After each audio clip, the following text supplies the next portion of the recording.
Yung kangkong ko sa kaalugbati. Hindi sila namatay. Ang taba. Kunin na natin to. Mga tomato. Laki. So, hinog na ba to? Dami oh. Palaya. Liit pa. Liit pa din oh. Palaya.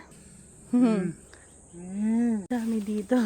Ayun sila. Pwede na pitasin. Ayun pala dito. Pwede na ba to? Pwede na ba to? Daming sili oh. Ano yan? Ang daming talong. Paano ba kinukuha to? Dahon lang na. Magsusu.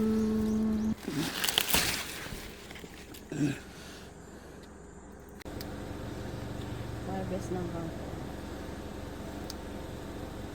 Ito na lahat.